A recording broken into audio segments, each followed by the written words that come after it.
Welcome to Growing Together, a podcast that covers a range of topics on food, food security, and disability.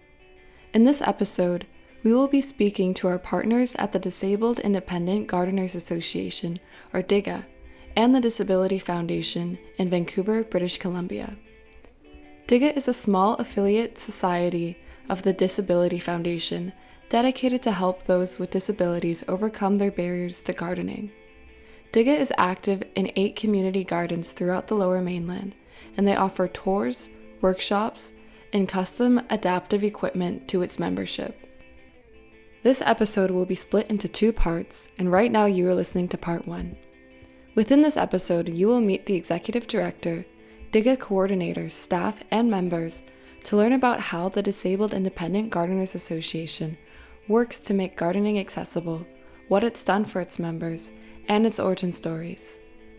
I am Maya Nelson Roundtree, your host, and I hope you enjoy today's episode of Growing Together.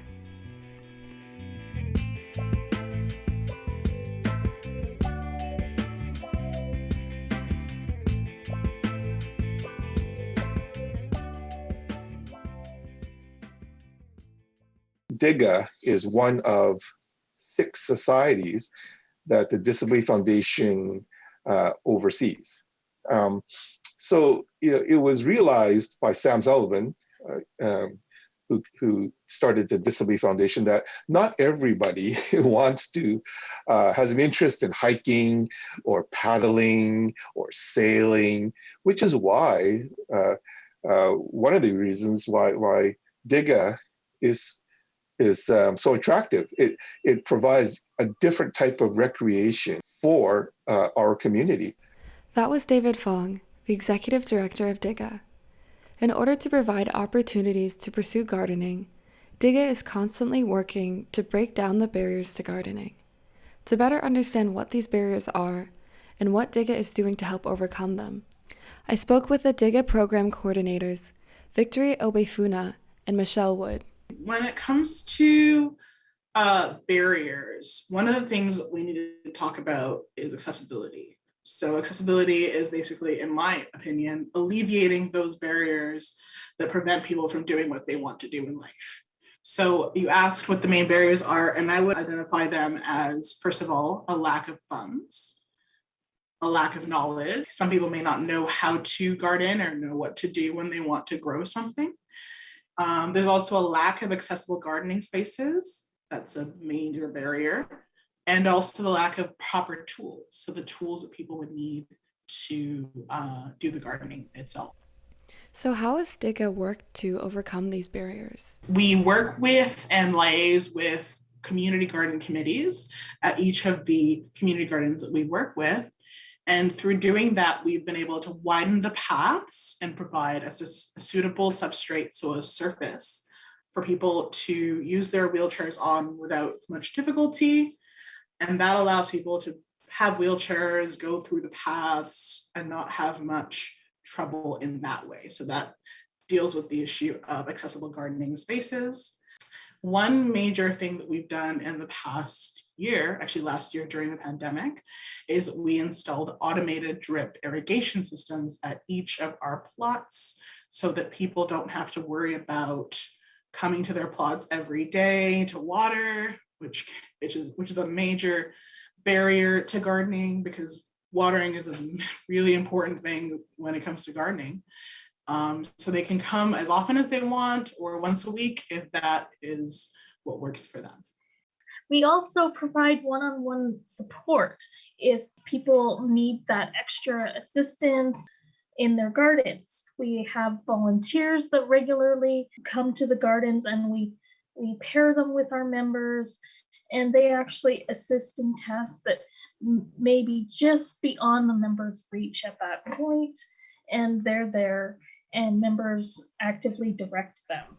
Terry LeBlanc, a long-term DIGA member at the Kerrisdale and Maple Community Gardens, describes the way DIGA volunteers enable him to garden. I no longer actually physically plant the plants, so I'm more like the planner. So I kind of plan out my garden, and I prone to overcrowding, but yeah, so I plan, and then in conjunction with DIGA, DIGA helps me put the plants in the ground. I also interviewed Mary Steves, another long-term member of DIGA, at her Cottonwood Community Garden.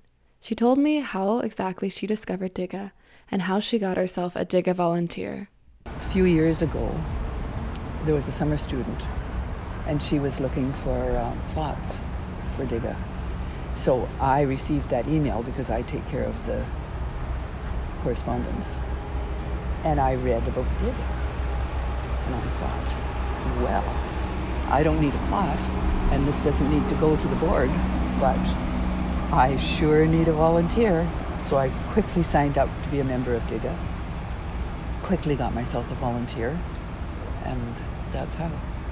Another key program DIGA offers is a variety of workshops. And amazingly enough, all our services are free.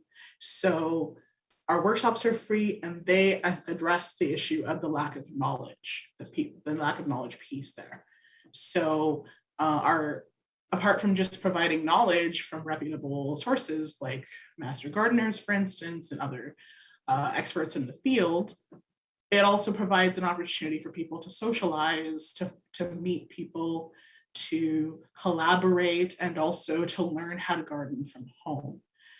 It's really important to mention, as I just did before, that our membership is free, the workshops are free, the access to the gardens is free, and we make sure that everything is provided at no cost so that we don't have that issue of the lack of funds being a barrier for people to access our services. As I mentioned before, there are a variety of topics addressed in our workshops. And the cool thing about that is that they are seasonally specific. So depending on the season and what's happening in the gardening season, let's say it's in April, we're doing something about prepping for your gardening. In October, we might do something on winterizing your garden, for instance. So we have a lot of variety there. Mary Steves can definitely testify to the benefits of attending a DIGA workshop. I attended a DIGA workshop about planting seeds, and as a benefit of attending that workshop, DIGA gave us all seed starter kits plus a bunch of seeds. So they gave me, what are you going to do when you've got seeds that somebody gave you? You're going to plant them somewhere. So that's why I've got so many beans, is because DIGA, I got purple bush beans from DIGA. Wow. Purple bush beans is just one of the many fresh produce DIGA members can grow and have access to. The Disabled Independent Gardeners Association has definitely enabled its members to have greater access to fresh produce. A key question in mind is what has having access to all this fresh produce done for its members? Michelle Wood spoke to the role DIGA plays in helping with food access and nutritional security. Well, I was really contemplating this issue, and the first thing I thought about was the food bank initiatives that are all over the place around the world. But I kind of considered that there wasn't a lot of choice when it came to foods that were available at food banks. There wasn't fresh produce available, and any kind of gardening or accessible gardening initiatives would really kind of bridge that gap and help those that experience food insecurity kind of live healthier and have a greener diet. Terry describes the way in which his garden has helped transform his diet. When I had my injury 42 years ago, I had a spinal cord injury, and I knew I wasn't going to be able to do the exercise part of growing old healthfully, so I concentrated on trying to eat well. And DIGA has directed me, towards eating produce. Once you start gardening in a community garden, you end up with so much produce, you can share it. And what I've done is just convert it to a green diet. For many months in our growing season in Vancouver, I'm supplied with kale and lettuce and all kinds of delicious zucchini and beans. So I freeze a lot and eat out of the freezer through the winter. But I still have a green salad, and it's kind of my main dish with, I'll put protein in on top of it. So yeah, it's really, really got me eating well. Sasha Gordieva, a DIGA staff member who's worked closely with DIGA members, further describes the positive impacts of growing fresh produce for members. Hearing the members' own feedback on what growing their own produce has meant for them, I've really gotten the chance to hear how positively it's impacted their lives, whether that be just from the pride that comes with seeing something growing from seed and taking care of it and eventually getting to harvest it and knowing that it's something that you poured all your love and all your care into, and that now you get to kind of enjoy it and like give that love and care back to yourself. And I think that the health benefits as well are something that our members have cited, is that they really feel that being able to garden with DIGA has given them access to produce that they themselves can choose. They get to choose like what they want to grow in their plots, so they can cater it to their own needs and their own tastes, and kind of getting to harvest that fresh produce, and getting to experiment in the kitchen with it is also a huge part of the gardening experience. Sasha really touched on the ways in which gardening can really connect people to the food they eat and build a sense of pride for what they've been able to grow. When visiting Mary Steve's garden and seeing all the produce ready for harvest, it was clear that Mary was well stocked with fresh veggies that day. I'm pretty proud and also wondering what I'm going to do next with these purple collards. So these are perennial purple collards. They're apparently healthier than kale. And apparently healthier than the regular collard because of the purple tinge to them. So red vegetables, so like same with the Swiss chard. That's a rhubarb Swiss chard. So it's apparently healthier than The normal Swiss chard. The Disabled Independent Gardeners Association is one of its kind in Vancouver and has been around for more than 3 decades. It has been able to reach those with disabilities and seniors from many different walks of life and provide them with a variety of resources. How did DIGA start, however, and how was it brought to life? It turns out DIGA has a rich background story. To shed light on its origin story, I spoke with Michelle Wood from earlier and David Ostro, a former acting program coordinator of DIGA, who's been working with the Disability Foundation for over 20 years. I know that DIGA didn't actually originate in Vancouver. It originated on Vancouver Island and was started by a gardening enthusiast by the name of Barbara Rayner. And she was a longtime sufferer of arthritis. And she found that gardening was a way to get out of herself and kind of just being present and mindful in the moment.